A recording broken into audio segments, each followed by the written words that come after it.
আমার নবী যখন মেরাজে গেলেন, বলেন আমার নবীর মেরাজ কি বাস্তব না অবাস্তব? বলেন সত্য না মিথ্যা?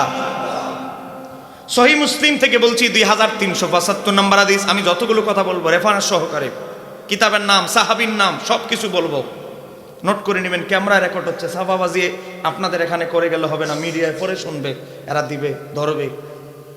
সহিহ মুসলিমের হাদিস 2375 নম্বর হাদিস, কিতাবুল ফাজায়েল। হযরত মুসা আলাইহিস সালামের ফজিলতের আলোচনা এসেছে। হযরত আনাস ইবনে মালিক বলে, আমার নবী বলেন, মারাতু আলা মুসা, আমি মুসা নবীর মাজারের পাশ দিয়ে হেঁটে যাচ্ছি, ওয়া হুয়া কায়িমুন ইউসাল্লি ফি কবরিহি, তিনি তার কবরে দাঁড়ায়া দাঁড়ায়া নামাজ আদায় করছেন। একটু জোরে বলা যাবে কি সুবহানাল্লাহ? এখন আপনারা আমাকে উত্তর দেন, আমি সহিহ মুসলিম থেকে বললাম 2375, আপনারা বলেন মুসা আলাইহিস সালাম যদি ইন্তেকালের পর তার কবরে দাঁড়ায় নামাজ আদায় করতে পারে, তিনি বনি ইসরাইলের নবী, বনি ইসরাইলের ইহুদিদের প্রধান নবী, তার যদি এই ক্ষমতা হয়, বলেন ইসলাম ধর্মের নবীর পাওয়ার কি কম না আরো বেশি? একটু জোরে বলতে হবে, কম না আরো বেশি?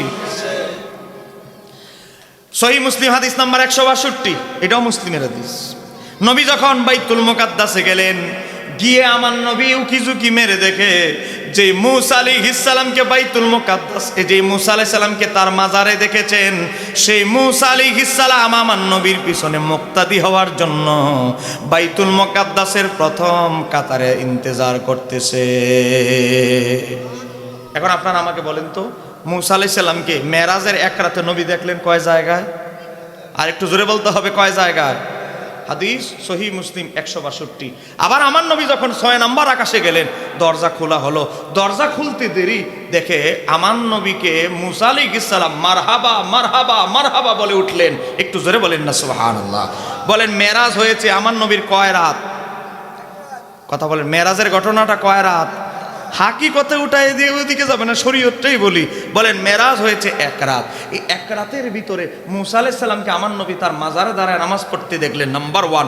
নাম্বার 2, আবার বাইতুল মুকাদ্দাসও নবীর পিছনে মুক্তাদি হয়ে নামাজ পড়লেন, নাম্বার 2। নাম্বার 3, আবার চলে গেলেন ষষ্ঠ আকাশে, ষষ্ঠ আকাশের 6 নম্বর আকাশের গেটের পাশেও দেখলেন মুসা আলাইহিস সালামকে। এক রাতে যদি ইন্তিকালের পরে রূহ কবজ করার পর মুসা আলাইহিস সালাম 3 জায়গায় থাকতে পারে, যা বুখারী মুসলিমের হাদিস দ্বারা প্রমাণিত। এখন আপনারা আমাকে বলেন, আমার নবীকে মরা নবী? আর একটু জোরে বলেন, আমার নবীকে মরা নবী? ও বাবা, ইহুদিদের নবীর ব্যাপারে ঠিক আছে, কোনো ফতোয়া নাই, বলবে না ইহুদিদের প্রধান নবী মুসা আলাইহিস সালাম মরা, এই ফতোয়া দিবে না। যত ফতোয়া আছে বাবা, আমার নবী তো মরাই রে বোকা। এক বক্তা ওয়াজ করে, গত 10-12 দিন আগে ওয়াজটা ভাইরাল হয়েছে, একটু জোরে পড়না নাউজুবিল্লাহ। তারা মানুষকে বুঝায় কি জানেন, যে আমাদের সুন্নিদের আকীদা আমার নবীর রূহ আজরাইল কবজই করে নাই, এটা নাকি আমাদের সুন্নিদের আকীদা। আচ্ছা বলেন, আমরা কি এই আকীদা বিশ্বাস করি? আমাদের আকীদা হলো আমার নবীর শরীয়ত রূহ কবজ করা হয়েছে, আবার রওজা মোবারক স্থানান্তরিত হওয়ার পর তার জিসিম মোবারকে রূহ ফেরত দেওয়া হয়েছে। আমরা বলছি না, নবীর সাহাবী হযরতে আনাস হাদিস বর্ণনা করেছে, ইমাম বাইহাকি রাহমাতুল্লাহ আলাইহি তার দালাইলুন নবুওয়াতে হাদিস বর্ণনা করেছে। তোমাদের আহলে হাদিসের বড় হুজুর নাসিরউদ্দিন আলবানী সিলসিলাতুল আহাদিসুস সহিহা সেই কিতাবে হাদিসটিকে সহিহ বলেছে। একটু জোরে কর না মারহাবা। আমার নবীর হাদিস, আমার নবী বলেন, মুসনাদে বাজ্জারের হাদিস, সহিহ সনদ, আলবানী থেকে শুরু করে দুনিয়ার সব মুহাদ্দিস বলেছে, আনবিয়া সমস্ত নবীরা আহিয়াউন ফি কুবুরিহিম ইউসাল্লুন, সমস্ত নবীরা জীবিত জীবিত ইউসাল্লুন, তারা কবরের ভিতরে নামাজ আদায় করে। হে মুসলমান, আকীদা শুদ্ধ করতে হবে, আকীদা শুদ্ধ করতে হবে। যেই নবী হাসরের ময়দানে আপনাকে শাফাত করবে, সেই নবীর ব্যাপারে আকীদা মন্দ হলে কবরে কিন্তু ধরা খাবেন। কথা কোন ঠিক কিনা? আল্লাহু তাআলা আজ্জা ওয়া জাল, ইন্নাল্লাহা ওয়া মালাইকাতাহু ইউসাল্লুনা আলান নবী ইয়া আইয়ুহাল্লাযীনা আমানু সাল্লু আলাইহি ওয়া সাল্লিমু তাসলিমা। মুহাব্বতে পড়েন আল্লাহুম্মা। মাশাআল্লাহ, এতগুলো মানুষ পিছনে। মাওলানা মুহাম্মদ ওয়া আলা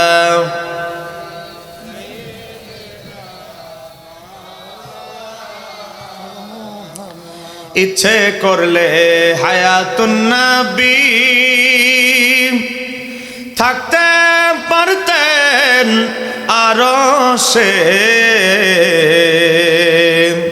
উম্মতেরি মায়ায় পরে শুয়ে আছেন মদিনা। আল্লাহুম্মা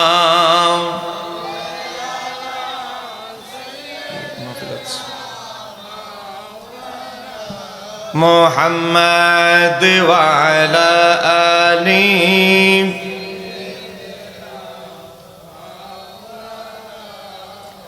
কোথায় আবু বকর, কোথায় ওমর, কোথায় উসমান, হে কোথায় আলী, তোমাদের বিহানে আজকের ইসলাম মদিনার প্রাণে যায় গো চলি। আল্লাহুম্মা মাশাআল্লাহ মোহাব্বতে মুহাম্মাদ ওয়া আলা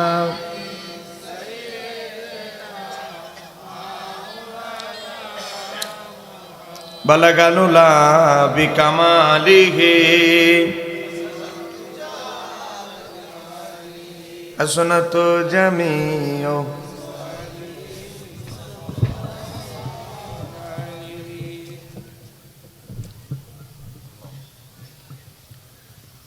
মহান রব্বুল আলমিনের দরবারে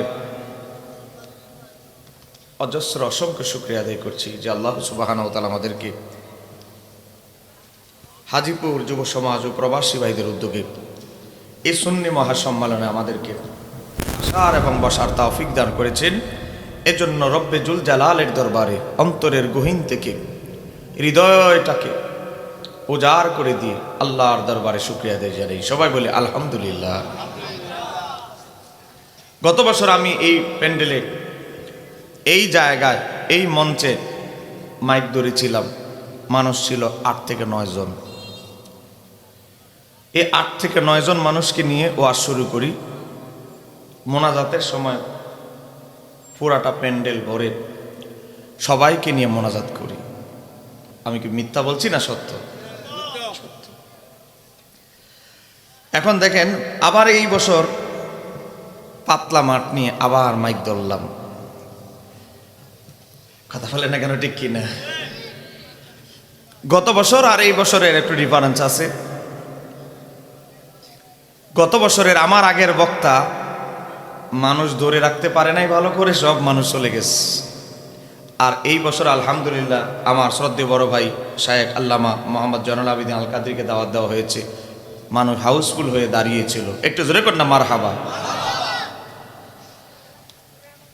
কৃতজ্ঞতা স্বীকার করছি যুব সমাজ ও প্রবাসী ভাইয়েরা যারা অক্লান্ত পরিশ্রম করে এই 2025 সালের এই বাৎসরিক মাহফিলকে সাফল্য এনে দেওয়ার পিছনে, সফলতার পিছনে প্রবাসের ভাইয়েরা এবং হাজীপুর গ্রামের যুব সমাজদের অক্লান্ত পরিশ্রমে মাহফিল হচ্ছে। আমি মুসাফির হালাতে আছি। গতকালকে আমার মৌলভীবাজার মাহফিল ছিল। সেই মৌলভীবাজার থেকে আমি এখানে এসেছি। আমি দোয়া করি মুসাফির হালাতে। এখন চলে যাব আবার এক জায়গায়, এক এক দিন এক এক জেলায় প্রোগ্রাম। এই বছর 51টা জেলায় মাহফিল নিয়েছি। 64 জেলার ভিতরে 51টা জেলায় যেতে হবে। এক এক দিন, যে কালকের পরের দিন আবার কোথাও যাব রংপুর। এক এক দিন এক এক জেলায় আমরা যাচ্ছি আকীদার কথা, সুন্নিয়তের কথা বলার জন্য। আমি আপনাদেরকে হাজীপুর গ্রামেবাসী আমি অনুরোধ করছি, রাত বেশি হয় না, 11টাই বাজে না, আমাকে দাওয়াত দিয়েছেন। আপনারা দাওয়াত না দিলে কতজন অন্য জায়গায় চলে যেত, আপনাদের এলাকা না এসে আরেক এলাকায় যেতাম। আপনারা দাওয়াত দেওয়ানেই তো আমি আইলাম। আমাদের কুমিল্লার ভাষায় বলি, যেহেতু আমার বাড়ি কুমিল্লা। কথা বলে না কেন, ঠিক কিনা? আপনারা দাওয়াত দেওয়াই তো আসলাম। না হলে দেখেন না, একদিন তো খালি নাই, কোথাও যে একদিন ঘুরতে যাব এই সুযোগও আমাদের নাই কপালে।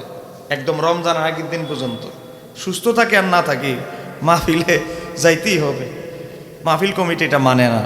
তা আমি অনুরোধ করব আমার হাজীপুর বাসী, আমার আগের যিনি আলোচনা করলেন ওনারে আমিই দাওয়াত দিয়েছি আপনাদের মহব্বত করে, যেহেতু গ্রামে দ্বিতীয়বার এসেছি। তা আমি অনুরোধ করব যারা বাইরে ছড়িয়ে ছিটিয়ে আছেন, আমরা 12টার মাঝে আপনাদেরকে নিয়ে মোনাজাত দিব। 11টা তো বেজে গেছে, আসেন বসেন। আমি চেষ্টা করব আকীদাগত কিছু কথা বলতে, যেগুলো ঈমান মজবুত হবে। 3 ঘন্টার কথাটা 1 ঘন্টা বলার চেষ্টা করব, টাইম নষ্ট করব না। তা অতএব আপনাদেরকে দাওয়াত দিচ্ছি, সবাই চলে আসেন। আজকের মাহফিলের সম্মানিত সভাপতি আমার অত্যন্ত মহাব্বতের একজন মানুষ, মাওলানা আব্দুল হাকিম সাহেব, যিনি আপনাদের গ্রামের কৃতি সন্তান, জয়নগর দাখিল মাদ্রাসার সম্মানিত মুদাররিস সিনিয়র শিক্ষক। আল্লাহ আমার ভাইয়ের হায়াতে আমলে খিদমতে সুস্থতার সাথে বরকত দান করুক, জোরে বলেন আমিন। আজকের মাহফিলের প্রধান অতিথি হিসেবে আছেন বেন্ডার হাজিপুরের জনাব আলহাজ আবুল হাশেম ভূঁইয়া সাহেব।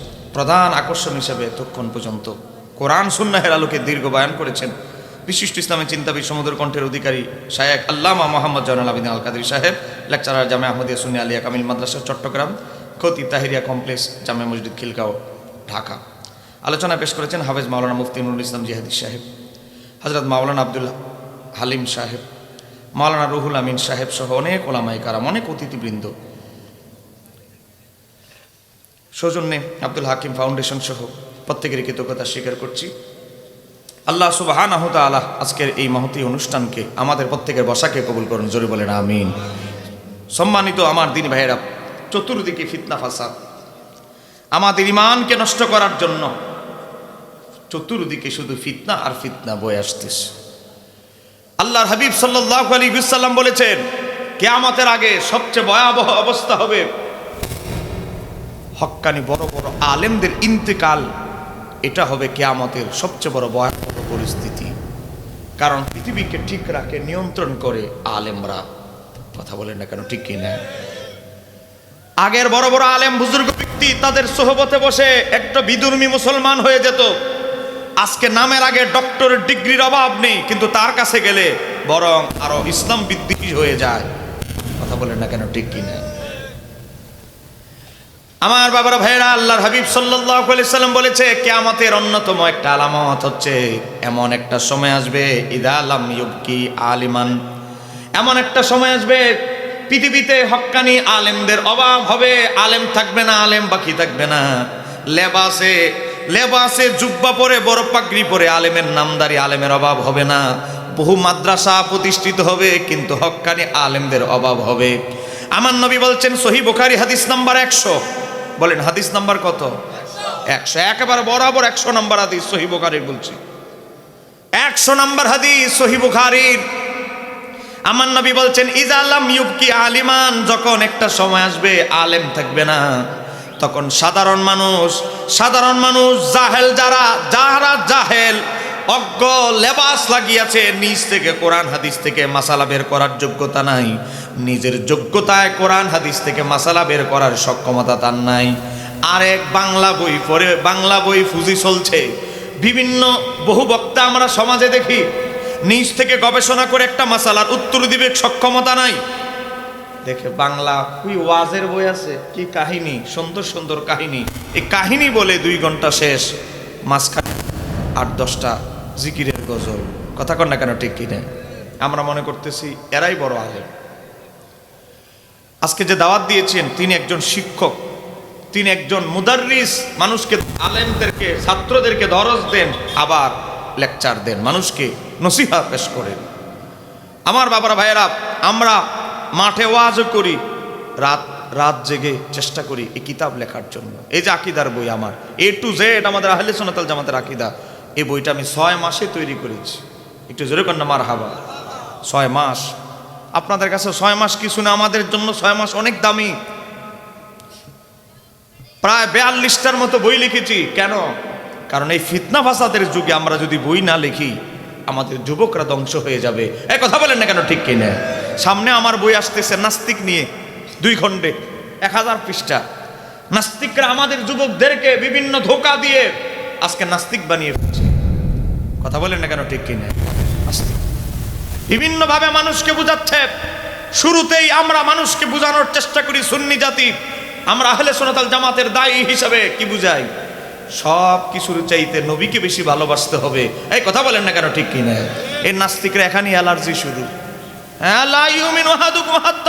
আমরা যখন বলি তিনি কেমন মহানবী, উনি যদি মহামানব হয়, নিজের ভালোবাসা মানুষরা আবশ্যক করে, উনার গুণ দিয়েই তো মানুষ উনারে ভালোবাসবে। উনি বলে উনারে ভালো না বাসলে কেউ ইমানদার হবে না, উনার ভালোবাসা জরুরি, আবশ্যক করে দেয়।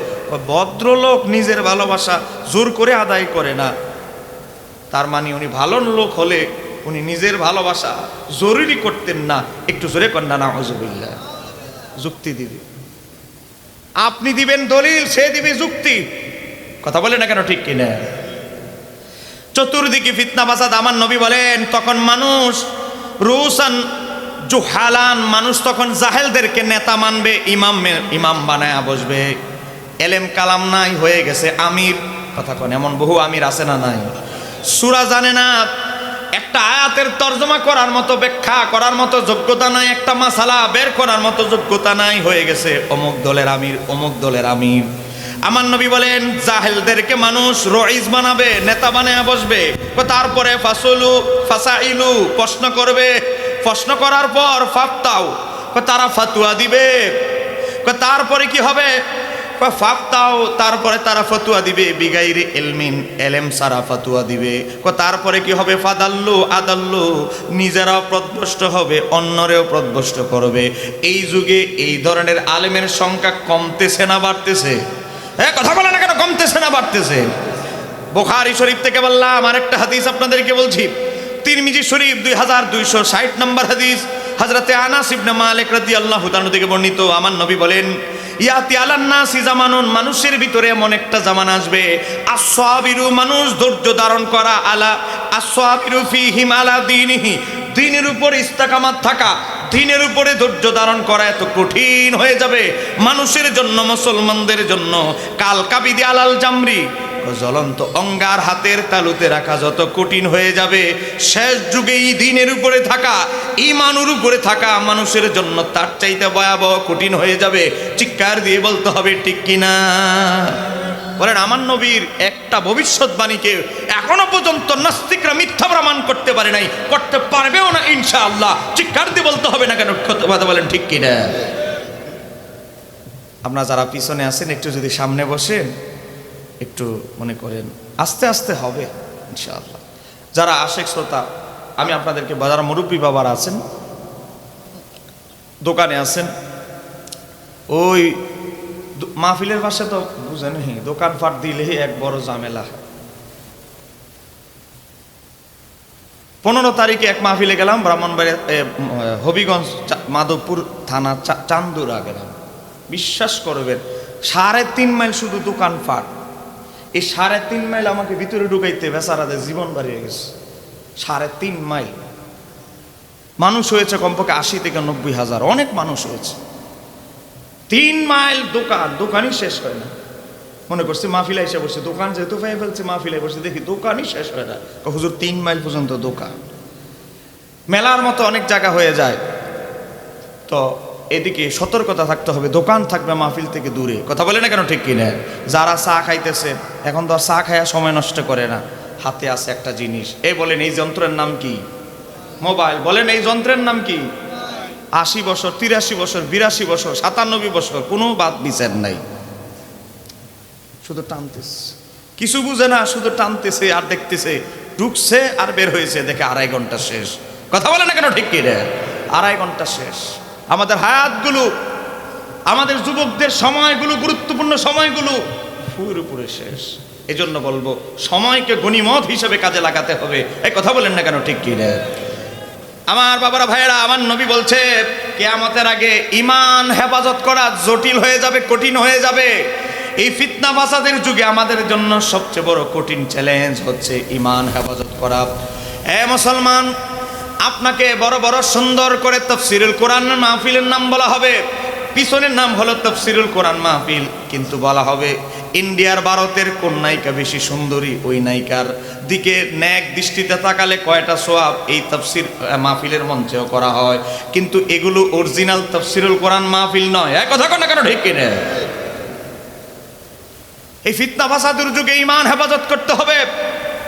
আপনি বিএনপি করেন, আওয়ামী লীগ করেন, জামাত ইসলামী করেন, জাতীয় পার্টি করেন, যেই পার্টি করেন, কথা বলেন, কবরে আপনার আমার যেতে হবে কি হবে না? কথা বলেন না কেন, হবে কি হবে না? কবর নিয়েই তো আপত্তি। আমি আপনি বিশ্বাস করি কবরে আমার আপনার নবী আসার ক্ষমতা আছে না নাই? এই জোরে বলতে হবে না, আছে না নাই? আর দলিল লাগলে আমি দিব। আপনার কি মনে করেন? আপনাদের দোয়া কন্টিনিউ বাহাস মোনাজারা করি, আপনাদের দোয়া। এই গত অক্টোবর 1 তারিখে তো বাহাস করেছি আহলে হাদিসের সাথে, একটু জোরে কর না মারহাবা। ফেব্রুয়ারিতে আরেকটা বাহাস আছে শবে বরাত নিয়ে আহলে হাদিসের সাথে, একটু জোরে কর না মারহাবা। আজকে মোটামুটি কথা ফাইনাল হচ্ছে, ফাইনাল হয় নাই বলে ফেসবুকে পোস্ট দিচ্ছি না। আরেকটা বাহাস দেখবেন শবে বরাত নিয়ে, একটু জোরে কর না মারহাবা। তো ভয় পাওয়ার কিছু আছে? দলিল দিব আমি, আমার দাওয়াত দিছে দলিল দেওয়ার জন্য, শুধু প্রশ্ন করবেন হুজুর দলিলটা দিয়ে যান। প্রশ্ন করতে আপনাদের কোনো ভয় আছে? উত্তর দিতে না আমি চিন্তা করবো, আপনাদের ভয় কি? আপনারা প্রশ্ন করবেন। এবার আসেন, আমরা বিশ্বাস করি, আমরা আহলে সুন্নাত ওয়াল জামাত বিশ্বাস করি, বুখারী মুসলিমের হাদিস হযরতে সাইয়েদনা আবু হুরায়রা থেকে বর্ণিত, আমি আপনি যখন কবরে যাব, আপনাকে রবের ব্যাপারে প্রশ্ন করা হবে, দ্বীনের ব্যাপারে প্রশ্ন করা হবে। দুইটা উত্তর দিলেন নবীরে না চিনলে আপনার এই দুই উত্তরের এক উত্তরেরও কোনো দাম নাই। কথা কন ঠিক কিনা? পরীক্ষা দিলে 33-এ পাস, 39-এ পাস, 40-এ পাস, কিন্তু আপনি যদি দুইটা প্রশ্নের উত্তর দেন আমার নবীর না চিনতে পারেন, আপনার সমস্ত প্রশ্ন, দুইটা প্রশ্নের উত্তর সঠিক হওয়ার পরেও আপনার কবরের আযাব বরাদ্দ কবরে হয়ে যাবে। এ বাবা, সহিহ বুখারী হাদিসে এসেছে, হ্যাঁ ফেরেশতা বলতে থাকবে ফায়াকুলানে মা কুনতা তাকুল হাযার রাজুল। এ বাবা, কিছু কিছু রাওয়ায়াতে লি মুহাম্মাদিন সাল্লাল্লাহু আলাইহি সাল্লাম, আমার নবীর নাম উল্লেখ করা হবে। আমার নবীরে চিনো কিনা? নবীর ব্যাপারে ফায়াকুলানে মা কুনতা তাকুল হাযার রাজুল, এই মহান ব্যক্তি সম্পর্কে দুনিয়ায় কি বলতে। আজকে আমার নবীরে এ বাবা সাংবাদিক বানানোর অপচেষ্টা হচ্ছে, আমার নবীকে কাউবয় বানায় রাখাল বানানোর অপচেষ্টা হচ্ছে। আমার নবীর যত জীবনীর কিতাব লেখা হয়েছে এখনো পর্যন্ত আরবি ভাষায় নবীর 75টা জীবনীর কিতাব লেখা হয়েছে। একটা কিতাবের ভিতরে আমার নবীর সিফত পরিচয় রাখাল, এটা কোন নবীর সিরাতের ইমাম, নবীর কোন জীবনীকার, নবীর যত জীবনী লিখেছেন একজনে লেখা নাই নবীর পরিচয় রাখাল। এখন হঠাৎ করে মাঝখানে কিছু ইংরেজি বলে, মাঝখানে কিছু বাংলা শুদ্ধ বলে, আর যদি আমার নবীকে কাউবয় রাখাল বলে চালিয়ে দেয়, এটা কখনো আশিক রাসূলের হৃদয় মেনে নিতে পারে না। চিৎকার দিয়ে বলতে হবে না, কারণ ঠিক কিনা? কাউবয় যদি আপনি শাব্দিক অর্থ খুঁজেন, গরু যে লালন পালন করে, আমার নবী জীবনে কোনোদিন গরু স্পর্শ করে নাই, তাহলে এটা মিথ্যা। যদি আপনি উইকিপিডিয়াতে যান, কাউবয় মানে কি? কাউবয় মানে হচ্ছে উইকিপিডিয়াতে যারা গোড়া লালন পালন করে, আমার নবী কোনোদিন গোড়ার চাকরি করে নাই। তারপরে কাউবয় মানে যদি আপনি রাখাল বোঝান, আমার নবী কোনোদিন পেশাগতভাবে দুম্বা মেষ চড়ায়া জীবনযাপন করেছে এমন নজির দেখাইতে পারবেন না। এই কথা বলেন না কেন, ঠিক কিনা? মনোযোগ দিয়ে শুনবেন, রাইনা একটা শব্দ আছে, সূরা বাকারা আয়াত নাম্বার 104-এর ভিতরে এসেছে। বিভিন্ন বিদুর্মীরা বিদেশ থেকে আমার নবীর সাথে দেখা করতে আসতো। অনেকে আসতো নবীরে প্রথমে পরীক্ষা করবে, যদি পরীক্ষা হৃদয়ে নবী জয় করে ফেলে মুসলমান হয়ে যেত। আর বহু লোক আছে কয়েকবার দেখা করে কালেমা পড়েছে, অসংখ্য ব্যক্তি আছে। এখন ভিন্ন দেশ থেকে, ইয়ামান থেকে, বিভিন্ন দেশ থেকে যখন মানুষ আসতো, মদিনা শরীফের বর্ডারে ঢুকতো, বলতো হযরত মুহাম্মদ সাল্লাল্লাহু আলাইহি সাল্লাম উনার হুজরাটা কোথায়? দেখা হতো গেটে ঢুকে ইহুদিদের সাথে। কথা বলেন, দেখা হতো কাদের সাথে? ইহুদিদের সাথে। ইহুদিরা কি আমার নবীর পক্ষের লোক না বিপক্ষের? কথা বলেন, পক্ষের না বিপক্ষের? বিপক্ষের। মক্কায় জ্বালাইছে আবু জাহেলের গোষ্ঠী মুশরিকেরা, দেবদেবীর পূজারীরা। আর মদিনায় যাওয়ার পর নতুন মডেলের শত্রু এরা হলো ইহুদিরা। 2 নাম্বার ইহুদি, মনে মনে ইহুদি, মুখে মুখে মুসলমান। আর মুনাফিকরা, এই কথা বলেন না কেন, ঠিক কিনা? মদিনার বর্ডারে যখন নতুন মুসলমান হওয়ার জন্য মানুষ আসতো, ইহুদিদেরকে বলতো এই আল্লাহর হাবিবের বাড়িটা কোথায়, ওনার বাসভবনটা কোথায়? ইহুদিরা তখন বলতো তোমরা আমাদের রাইনার কাছে আসছো। মানে তারা অর্থ করত রাইনার রাখাল, আমাদের রাখালের কাছে আসতো দেখা করতে। একটু জোরে কন্যা নাউজুবিল্লাহ। ইহুদিরা টিটকারি করতো আমার নবীকে, আহারে রাখালের কাছে আসতো দেখা করতে, সিরিয়া থেকে এত কষ্ট করে টিটকারি করতো। বলেন আমার আল্লাহর কাছে সবকিছু আমার আল্লাহ জানে কি জানে না? রাইনার দুইটা অর্থ, একটা অর্থ হচ্ছে আমাদের দিকে লক্ষ্য করুন ও আল্লাহর হাবিব, আমাদের দিকে লক্ষ্য করুন। আর রাইনার আরেকটা অর্থ হচ্ছে আমাদের রাখাল। কিন্তু ইহুদিরা বিকৃতি অর্থ গ্রহণ করত, সাহাবীরা ভালো অর্থ গ্রহণ করত। সঙ্গে সঙ্গে আমার আল্লাহ ইহুদিদের এই নবীকে যে কটাক্ষ করার জন্য রাইনা শব্দ ব্যবহার করত, এজন্য আমার আল্লাহ সূরা বাকারার আয়াত নাজিল করে ঘোষণা করে দিলেন, ইয়া আইয়ুহাল্লাযীনা আমানু, হে আমার হাবিবের সাহাবায়ে কেরাম, ও আমার হাবিবের সাহাবায়ে কেরাম, লা তাকুলু রাইনা।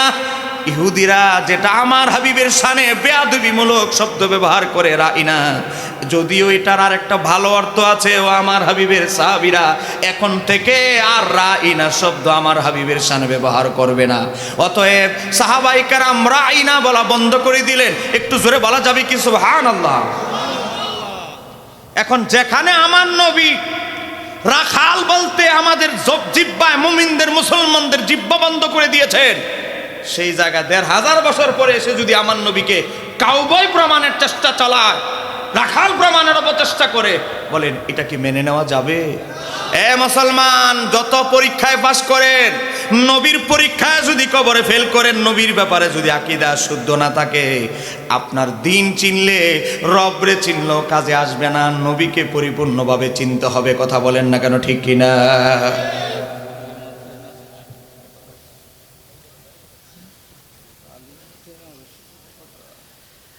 গভীরভাবে লক্ষ্য করেন, সহিহ বুখারী শরীফের হাদিস। কথা বলেন, সহিহ বুখারী শরীফের নাম শুনছেন আপনারা? কথা কন না কেন? সহিহ বুখারী 1356 নম্বর হাদিস। সহিহ বুখারী শরীফের হাদিসের ভিতরে এসেছে, আল্লাহর হাবিব সাল্লাল্লাহু আলাইহি ওয়াসাল্লামের সাহাবায়ে কেরাম আমার নবীর কতটুকু ভালোবাসতেন। শুধু সাহাবায়ে কেরাম নয়, নবীর আশেপাশে যারা নবীর গোলামি করতেন, জীবন দিয়ে জীবন উৎসর্গ করে নবীকে মহব্বত করতেন। কথা কন না কেন, ঠিক কিনা? এক ইহুদি বালক, পরিবার হচ্ছে লম্বা, অনেক জায়গায় দেখবেন, ওই রোহিঙ্গা ক্যাম্পের দিলে দেখবেন 18 জন 19 জন একজনের বাচ্চা। 71 টিভি একজনের জিজ্ঞাসা করতেছে, রোহিঙ্গা ক্যাম্পে নতুন নতুন যখন আসে, আপনার বাচ্চা কাচ্চা কয়জন? কই 21 জন। মাশাআল্লাহ। একটু জোরে কর না মারহাবা। সিজার কয়টা? মাশাআল্লাহ, আলহামদুলিল্লাহ, একটাও লাগে নাই। আর আমাদের বাংলাদেশের যদি জিজ্ঞাসা করেন কোনো আমাদের ভাবি সাহেবাদেরকে, আপনার বাচ্চা কয়জন? 2 জন। সিজার কয়জন? কাল বুঝছেন, এই তো প্রথমটা হয়ে গেছে, তো দ্বিতীয়টা তো সিজার করতেই হয়। কথা বলে না কেন, ঠিক কিনা? বাংলাদেশ ছাড়া আপনি ভিন্ন কোনো দেশে যান, 100% জায়গায় 5% সিজার, আর বাংলাদেশে 85% সিজার। এটা মেনে নেওয়া যায় না। আজকে সিন্ডিকেটদারি কিছু ডাক্তার আছে, ব্যবসায়িক ডাক্তার, তাদের কারণে আমাদের সমাজে এই অবস্থা চলছে। কথা বলেন না কেন, ঠিক কিনা? গত কয়েকদিন আগে আমার ভাতিজা হয়েছে, আমার ছোট ভাইয়ের ছেলে হয়েছে। যখন শুনছে, একটু চেষ্টা করে দেখি, অপেক্ষা করি নর্মাল হয় কিনা, নার্সরা আর কাছেই আসে না, ওই রুগীর কাছেই আসতেছে না। আর আল্লাহর কসম বলছি, এই জিহ্বা হাসরের ময়দানে সাক্ষী দিবে, নার্সরা মহিলার রুগী ধরতেছে না। কারণ তাদের যে কমিশন, এই যে অবস্থা, হসপিটাল বাণিজ্য, এ তো হবে না। এটা আমাদের পরিবর্তন করতে হবে। খালি সরকার পরিবর্তন হলে হবে না, আমাদের নীতিও পরিবর্তন হতে হবে। এই কথা বলেন না কেন, ঠিক কিনে? ইহুদি বালক ক্ষুধার যন্ত্রণা মাথা চক্কর দিতেছে, হাঁটতে হাঁটতে আমার নবীর দরবারে মসজিদে নববীর বরাবর দাঁড়ালো। আল্লাহর হাবিবের চেহারা আনোয়ারের দিকে তাকিয়ে হঠাৎ করে সে চিন্তা করলো, তার পেটের ভিতরে যে এত ক্ষুধার যন্ত্রণা, মাথা ঘুরাচ্ছে, ক্ষুধা কোথায় যেন হারিয়ে গেল। মনের ভিতরে এত কষ্ট, বাবা মা বকা জকা দিছে, খাবার দিতে পারে না বলে মনের দুঃখ বেদনাও আমার নবীর নুরানি চেহারা আনোয়ার দেখে হারিয়ে গেল। চিৎকার দিয়ে বলা যাবে কি সুবহানাল্লাহ? ইহুদি বালক বলে, ঘটনা কি রে? কি এমন আজব মানুষ, ওনাকে দেখলাম আর আমার মনের কষ্ট দূর হয়ে গেল, আমার পেটের ক্ষুধাও হারিয়ে গেল। ঘটনাটাকে আজ কি ঘটলো না আরেকদিন ঘটে গিয়ে দেখি। ইহুদি বালক আরেকদিন ক্ষুধার যন্ত্রণা নিয়ে আসলো, একই ঘটনা ঘটলো। হঠাৎ করে মাঝে মাঝে আমার নবীর চেহারা আনোয়ারের দিকে দূর থেকে তাকায় তাকে, হঠাৎ করে আমার নবী তারে ডাকলেন, এদিকে আস, তাল তুমি তো ইহুদি। জি ইয়া রাসূলুল্লাহ। তুমি দূর থেকে তাকায় থাকো, অসহায় অসহায় ভাব নিয়ে। ঘটনা কি? তোমার কোন হাজত আছে আমার কাছে বলো, আমি পূরণ করব। ইহুদি বালক বললেন, ইয়া রাসূলুল্লাহ, আমি ইহুদি, আপনার কাছে আমার কোনো হাজত নাই। আমি দাঁড়ায় থাকি, আমার মনে যদি কোনো কষ্ট থাকে আমি সত্য কথা বলছি, আপনাকে খুশি করার জন্য নয়। আমার মনে যদি কোনো কষ্ট বেদনা থাকে, আমার পেটের ভিতরে ক্ষুধা যন্ত্রণা নিয়ে যদি আমি যখন হাজির হই, আপনার চেহারা দেখলে সত্যি করে বলছি আমি ইহুদি হতে পারি। আপনার চেহারা আনোয়ার দেখার সঙ্গে সঙ্গে আমার ক্ষুধার যন্ত্রণা কোথায় যেন হারিয়ে যায়। আল্লাহর হাবিব বললেন, দয়া সাগর আমার নবী রাহমাতুল লিল আলামিন বললেন, আচ্ছা ধন্যবাদ, তুমি কিছু বলবে, তোমার কিছু হাজত আছে? বলি, ইয়া রাসূলুল্লাহ, আমার কিছু চাওয়া নাই। তো যেহেতু সুযোগ একটা দিছেন, আপনার কাছে আমার একটা চাওয়ার আছে। কই কি? আপনার সাহাবী হযরতে আনাস আপনার খেদমত করে বাজার করে দেয়, কত কষ্ট করে খেদমত করে। আপনি যদি আমাকে সুযোগ দেন, আমিও মাঝে মাঝে আপনার গোলামি খেদমতে কাটাইতে চাই। একটু জোরে বলা যাবে কি সুবহানাল্লাহ? ইয়া রাসূলুল্লাহ, আমি ইহুদি বলে কি আপনার খেদমত করতে পারবো না? কিন্তু আমার হৃদয়ে তো আপনার প্রতি মহব্বত ভালোবাসা আছে। এই কথা বলার পর আমার নবী তার হৃদয়ের, তার কলবের দিকে তাকায় দেখলেন আসলেই সত্যিকার অর্থে তার হৃদয়ের ভিতরে নবীর মহব্বত আছে। গভীরভাবে লক্ষ্য করেন, হযরতে আনাস ইবনে মালিক রাদিয়াল্লাহু তাআলা বর্ণনা করছেন, আমার নবী বললেন, ঠিক আছে যাও, মাঝে মাঝে খেদমত করিও। খেদমত করতে করতে হঠাৎ করে একদিন এমন বিমারে ধরল, অসুস্থ অবস্থায় বিছানায় পড়ে গেছে। বিছানায় পড়ে গেছে মুমূর্ষ অবস্থায়। ইমাম ইবনে হাজার আসকালানী আল ইসাবা ফি তামিজ সাহাবা এই ঘটনার বিস্তারিত উল্লেখ করছেন ইবনে হাজার আসকালানী। যারা সরিয়ে চিঠি আছেন কষ্ট করে বসে যান, পরিবেশটা ঠিক করে। আমার ভাইয়েরা যারা এখনো সরিয়ে চিঠি আছেন, আপনাদেরকে দ্বিতীয়বারের মতো আপনাদেরকে দাওয়াত দিচ্ছি, প্রত্যেকে প্যান্ডেলে বসে যান। একসাথে আমরা মিলাদ ক্যাম্প করে তবারক নিয়ে আমিও যাব আমার গন্তব্যে, আপনারা আপনাদের বাড়িতে যাবেন। আমার বাবারা ভাইয়েরা মনোযোগ, আমি কি ঘটনাটা বলবো? আপনারা বিরক্ত হচ্ছেন নাকি? বিছানায় মুমূর্ষ অবস্থা, এমন অবস্থায় আজরাইল রওনা দিয়েছে তার রূহ কবজ করার জন্য, আর আমার নবী রওনা দিয়েছে নবীর যে আশেক খাদেম ওই ইহুদি বালক তাকে দেখার জন্য। একদিকে আজরাইল, একদিকে আল্লাহর হাবিব রাহমাতুল লিল আলামিন। একটু জোরে বলা যাবে কি সুবহানাল্লাহ? আজরাইল আলাইহিস সালাম দায়িত্ব পালনের জন্য, রূহ কবজ করার জন্য রওনা দিয়েছেন। অপরদিকে আল্লাহর হাবিব রাহমাতুল লিল আলামিন রওনা দিয়েছেন। নবীও ইহুদি বালকের বাড়ির সামনে চলে গেছেন, আজরাইলও চলে গেছেন। আজরাইল দ্রুত গতিতে ডগরে যখন ঢুকে গেলেন, ইহুদি বালকের সামনে দাঁড়াইতে দেরি, রূহ কবজ করবে এমত অবস্থায় আল্লাহর হাবিবও ইহুদি বালকের ঘরে ঢুকে গেছেন। আজরাইল যখন রূহ কবজ করবেন, তাকা বাঁকা করে, ঘাড় বাঁকা করে দেখে যে রোগীর, যে অসুস্থ ব্যক্তির, ইহুদি বালকের রূহ কবজ করার জন্য আজরাইল এসেছে, তাকে দেখার জন্য স্বয়ং রাহমাতুল লিল আলামিন উপস্থিত হয়ে গেছে। আজরাইল আলাইহিস সালাম চিন্তায় পড়ে গেলেন। আজরাইল চিন্তা করে কি করলো, আস্তে আস্তে আস্তে করে ইহুদি বালকের ঘরের কর্নারে ইন্তজার করতেছে, আমার নবী কখন ইশারা দিবে তখন রূহ কবজ করবে। একটু জোরে বলা যাবে কি সুবহানাল্লাহ? গভীরভাবে লক্ষ্য করেন, আজরাইল আলাইহিস সালাম ভেবে চিন্তার সিদ্ধান্ত নিলেন, চিন্তা করে না, নবীর কষ্ট দিলে আল্লাহ এটা কখনো মাফ করবে না। অতএব একটু বিলম্ব করলেন, আল্লাহকে বলতে পারবো, মাওলা তোমার হাবিবকে রোগী দেখার সুযোগ করে দিয়েছি, এটা বলার সুযোগ থাকবে। আল্লাহর হাবিব ইহুদি বালকের মাথার পাশে শিউরে বসলেন। সহিহ বুখারী হাদিসের ভিতরে এসেছে, ইহুদি বালকের মাথার পাশে বসে আল্লাহর হাবিব সাল্লাল্লাহু আলাইহি ওয়াসাল্লাম তাকে বললেন, ফাকাদা ইনদারাসিহি ফাকালা লাহু, আমার নবী বললেন, হে বালক, তোমার হায়াতের বাজেট একেবারে সংক্ষিপ্ত, একেবারে শেষ প্রান্তে তুমি উপনীত হয়েছো, তোমার হায়াতের বাজেট শেষ, কিছুক্ষণের ভিতরে আজরাইল তোমার রূহটা নিয়ে যাবে। তুমি আমাকে ভালোবাসো, আমি নবী চাই জান্নাতে তুমি আমার কাছাকাছি থাকো, জান্নাতুল ফিরদাউসে যাওয়া তোমাকে কেউ আটকাতে পারবে না। জান্নাতুল ফিরদাউস আর তোমার মাঝখানে একটা দেয়াল মাত্র, তুমি এই দেয়ালটাকে লাথি মেরে ভেঙে ফেলো, তুমি আমার হাতে হাত রেখে বায়াত হয়ে যাও। আমি জানি তোমার হৃদয়ের ভিতরে আমি নবীর মহব্বত হয়ে ভরা। একটু জোরে বলা যাবে কি সুবহানাল্লাহ। সহিহ বুখারী হাদিসে এসেছে, ফানাজারা ইলা আবিহি, সে তার বাবার চেহারার দিকে তাকালেন, তার বাবার চেহারার দিকে তাকালেন। বাবার চেহারার দিকে তাকায়া বুঝেন না, বাপে কি ইশারা দেয়, বাপের ইশারার অপেক্ষা বসে আছে।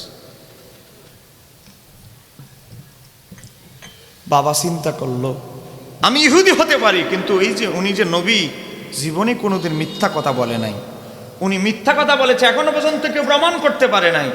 তার মানে আমার ছেলের আয়ু কাল একেবারে শেষ লগ্নে, আমার ছেলের হায়াত আর বাকি নাই। অতএব দুইজন যেহেতু দুইজনকে ভালোবাসে, দুইজনের ভালোবাসার মানুষের মাঝখানে বাধা হয়ে লাভ নাই। কি করলেন? মাথা নাড়া দিলেন, ঠিক আছে তুমি কালেমা পড়ো, ওনার হাতে হাত রেখে এই ইসলামের বন্ধনে আবদ্ধ হয়ে যাও। একটু জোরে বলেন না সুবহানাল্লাহ।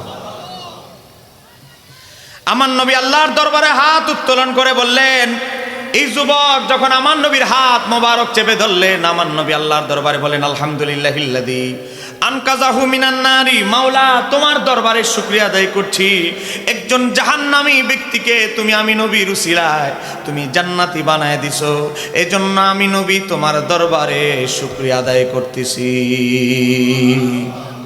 আমার নবী আঙ্গুল মোবারক দ্বারা ইশারা করলেন, আজরাইল রু নিয়ে চলে গেল।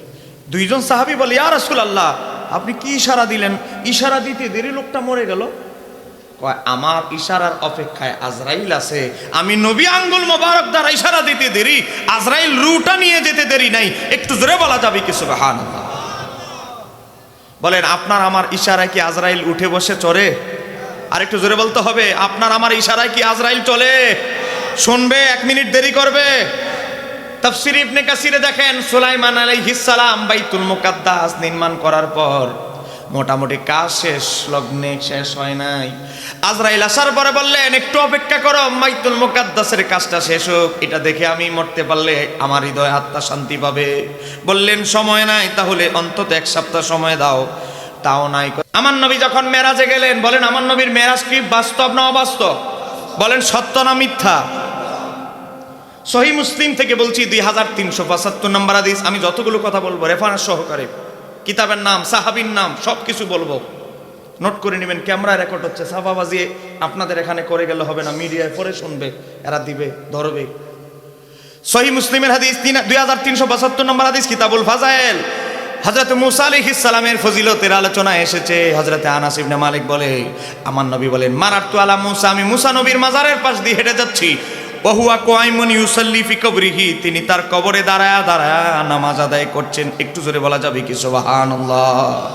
এখন আপনারা আমাকে উত্তর দেন, আমি সহিহ মুসলিম থেকে বললাম 2375, আপনারা বলেন মুসা আলাইহিস সালাম যদি ইন্তেকালের পর তার কবরে দাঁড়ায় নামাজ আদায় করতে পারে, তিনি বনি ইসরাইলের নবী, বনি ইসরাইলের ইহুদিদের প্রধান নবী, তার যদি এই ক্ষমতা হয়, বলেন ইসলাম ধর্মের নবীর পাওয়ার কি কম না আরো বেশি? একটু জোরে বলতে হবে, কম না আরো বেশি? সহিহ মুসলিম হাদিস নাম্বার 162, এটাও মুসলিমের হাদিস। নবী যখন বাইতুল মুকাদ্দাসে গেলেন, গিয়ে আমার নবী উকিঝুঁকি মেরে দেখে যে মুসা আলাইহিস সালামকে বাইতুল মুকাদ্দাস, যে মুসা আলাইহিস সালামকে তার মাজারে দেখেছেন, সেই মুসা আলাইহিস সালাম আমার নবীর পিছনে মুক্তাদি হওয়ার জন্য বাইতুল মুকাদ্দাসের প্রথম কাতারে ইন্তজার করতেছে। এখন আপনারা আমাকে বলেন তো, মুসা আলাইহিস সালামকে মেরাজের 1 রাতে নবী দেখলেন কয় জায়গায়? আর একটু জোরে বলতে হবে, কয় জায়গায়? হাদিস সহিহ মুসলিম 162। আবার আমার নবী যখন 6 নম্বর আকাশে গেলেন, দরজা খোলা হলো, দরজা খুলতে দেরি দেখে আমার নবীকে মুসা আলাইহিস সালাম মারহাবা মারহাবা মারহাবা বলে উঠলেন। একটু জোরে বলেন না সুবহানাল্লাহ। বলেন মেরাজ হয়েছে আমার নবীর কয় রাত? কথা বলেন, মেরাজের ঘটনাটা কয় রাত? হাকিকতে উঠাই দিয়ে ওইদিকে যাবে না, শরীয়তটাই বলি। বলেন মেরাজ হয়েছে এক রাত, এই এক রাতের ভিতরে মুসা আলাইহিস সালামকে আমার নবী তার মাজারে দাঁড়ায় নামাজ পড়তে দেখলেন, নাম্বার 1। নাম্বার 2, আবার বাইতুল মুকাদ্দাসও নবীর পিছনে মুক্তাদি হয়ে নামাজ পড়লেন, নাম্বার 2। নাম্বার 3, আবার চলে গেলেন ষষ্ঠ আকাশে, ষষ্ঠ আকাশের 6 নম্বর আকাশের গেটের পাশেও দেখলেন মুসা আলাইহিস সালামকে। এক রাতে যদি ইন্তিকালের পরে রূহ কবজ করার পর মুসা আলাইহিস সালাম 3 জায়গায় থাকতে পারে, যা বুখারী মুসলিমের হাদিস দ্বারা প্রমাণিত। এখন আপনারা আমাকে বলেন, আমার নবীকে মরা নবী? আরেকটু জোরে বলেন, আমার নবীকে মরা নবী? ও বাবা, ইহুদিদের নবীর ব্যাপারে ঠিক আছে, কোনো ফতোয়া নাই। বলবে না ইহুদিদের প্রধান নবী মুসা আলাইহিস সালাম মরা, এই ফতোয়া দিবে না। যত ফতোয়া আছে বাবা, আমার নবী তো মরাই রে বোকা। এক বক্তা ওয়াজ করে, গত 10-12 দিন আগে ওয়াজটা ভাইরাল হয়েছে, একটু জোরে কন্যা নাউজুবিল্লাহ। তারা মানুষকে বুঝায় কি জানেন, যে আমাদের সুন্নিদের আকীদা আমার নবীর রূহ আজরাইল কবজই করে নাই, এটা নাকি আমাদের সুন্নিদের আকীদা। আচ্ছা বলেন, আমরা কি এই আকীদা বিশ্বাস করি? আমাদের আকীদা হলো আমার নবীর শরীয়ত রূহ কবজ করা হয়েছে, আবার রওজা মোবারক স্থানান্তরিত হওয়ার পর তার জিসিম মোবারকে রূহ ফেরত দেওয়া হয়েছে। আমরা বলছি না, নবীর সাহাবী হযরতে আনাস হাদিস বর্ণনা করেছে, ইমাম বাইহাকি রাহমাতুল্লাহ আলাইহি তার দালাইলুন নবুওয়াতে হাদিস বর্ণনা করেছে। তোমাদের আহলে হাদিসের বড় হুজুর নাসিরউদ্দিন আলবানী সিলসিলাতুল আহাদিসুস সহিহা সেই কিতাবে হাদিসটিকে সহিহ বলেছে। একটু জোরে কন্যা মারহাবা। আমার নবীর হাদিস, আমার নবী বলেন, মুসনাদে বাজ্জারের হাদিস, সহিহ সনদ, আলবানী থেকে শুরু করে দুনিয়ার সব মুহাদ্দিস বলেছে, আনবিয়া সমস্ত নবীরা আহিয়াউন ফি কুবুরিহিম ইউসাল্লুন, সমস্ত নবীরা জীবিত জীবিত ইউসাল্লুন, তারা কবরের ভিতরে নামাজ আদায় করে।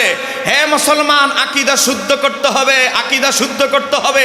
যেই নবী হাসরের ময়দানে আপনাকে শাফাত করবে, সেই নবীর ব্যাপারে আকীদা মন্দ হলে কবরে কিন্তু ধরা খাবেন। কথা কোন ঠিক কিনা? আমরা অন্যান্য জাতি, ইহুদি, খ্রিস্টান, আরো যত শরীয়ত গিয়েছে, তাদের শরীয়ত থেকে আমাদের শরীয়ত ভালো না খারাপ? বলেন, আমাদের শরীয়ত কি তাদের চেয়ে কঠিন না সহজ? সহজ। আমাদেরকে শরীয়তে অনেক কিছু দেওয়া হয়েছে যেটা তাদের শরীয়তে দেওয়া হয় নাই। বনি ইসরাইলে এত হাজার হাজার নবী এসেছে, 70,000-এরও অধিক নবী শুধু বনি ইসরাইলের জাতিতে এসেছে। এই সুযোগ সুবিধা মুসলমান, এই হাজিপুরের মুসলমান, তাদেরকে দেওয়া হয় নাই, আমাদেরকে দেওয়া হয়েছে। 3 ধরনের সুবিধা আমাদেরকে দেওয়া হয়েছে। ধনী হওয়ার জন্য 3 ধরনের সুবিধা আল্লাহর নবী আল্লাহকে বললেন, মাওলা, কথা বলছি, আমার হাতে দেখতে পাচ্ছেন এই কিতাব আল মাওয়াহিবুল্লাহ দুনিয়া, 550 বছর আগের লেখা, সেই কিতাবের ভিতরে এসেছে। আমার নবী বললেন, ও আমার হাবিব, ও আমার মাওলা, আমার উম্মত হায়াত পাবে 50 বছর, 52 বছর, 65 বছর, 64 বছর, 70 বছর, এর মাঝে আবার 72 বছর বাল্যকালের বাদ।